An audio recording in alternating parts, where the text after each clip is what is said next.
Assalamualaikum warahmatullahi wabarakatuh. Perkenalkan, nama saya Selvia Rawati, NIM D022132.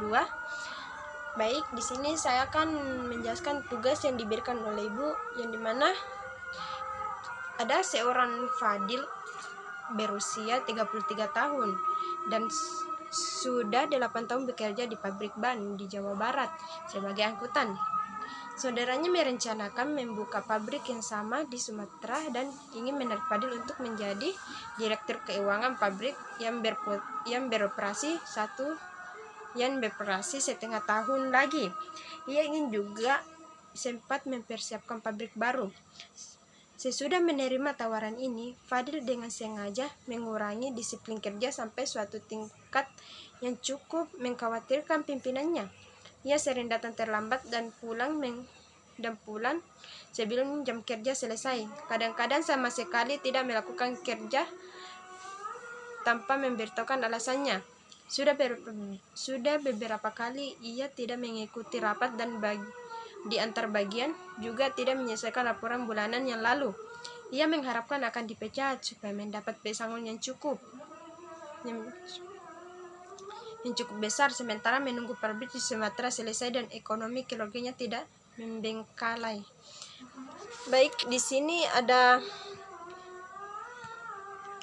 yang pertama, ada sebuah pertanyaan yang pertama, bagaimana hubungan antar disiplin kerja, tanggung jawab angkutan, dan moral yang dijelaskan dalam ilmu lain yang juga membicarakan tingkah laku manusia?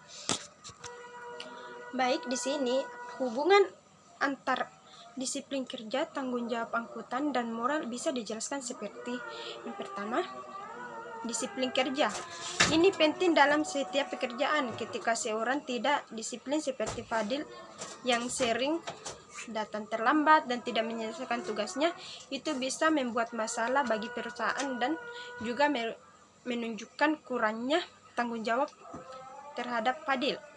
Yang kedua, tanggung jawab angkutan. Sebagai angkutan, Fadil mempunyai tanggung jawab untuk memastikan informasi keuangan perusahaan akurat dan jujur. Tindakan Fadil yang mengabaikan tugasnya bisa merugikan perusahaan dan membuat orang lain kehilangan kepercayaan kepadanya. Dan yang ketiga, moral. Ketika seorang sengaja tidak memenuhi tanggung jawabnya, itu bisa dilihat sebagai tindakan yang tidak etis.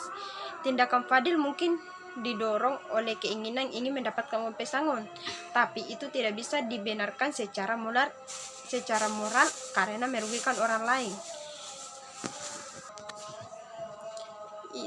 Nah, pertanyaan kedua, apa yang menjadi khususan dan kecakapan profesional dan terbengkalainya kerja angkutan yang merupakan tugas dan tanggung jawab Fadil?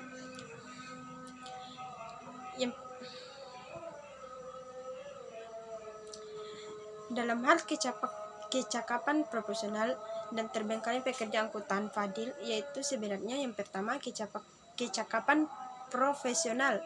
Sebagai angkutan, Fadil harus bisa melakukan tugasnya dengan baik, seperti membuat laporan keuangan yang akurat dan tepat waktu.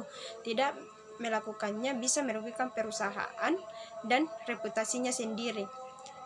Yang kedua,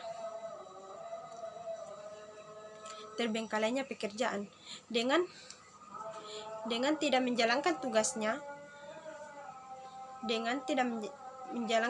dengan baik, Fadil bisa merugikan perusahaan dan juga masa depannya sendiri. Tindakannya bisa membuatnya kehilangan pekerjaan dan reputasi sebagai seorang angkutan yang baik. Nah, yang ketiga, apa yang mencolok jika seorang angkutan memandang bahwa dalam family bisnis akan ada masa depan yang lebih cerah daripada meneliti karir di perusahaan lain? Di sini saya akan menjelaskan saudara dengan sudut pandang etika bisnis, di mana mengenai pandang bahwa bekerja di bisnis keluarga lebih baik daripada meneliti karir di perusahaan lain. Yang dimana yang pertama, keberpihak personal. Fadil mungkin melihat bisnis keluarga lebih menarik karena hubungannya dengan keluarga. Tapi sebagai seorang profesional, dia harus mempertimbangkan etika bisnis dan tanggung jawabnya pada perusahaan tempat dia bekerja. Nah, yang kedua, di mana konflik kepentingan. di mana konflik kepentingan ini memilih bisnis keluarga bisa menimbulkan konflik kepentingan antara keinginan pribadi dan tanggung jawab profesional. Fadil harus memikirkan dampaknya dengan secara jujur. Yang ketiga, tanggung jawab profesional.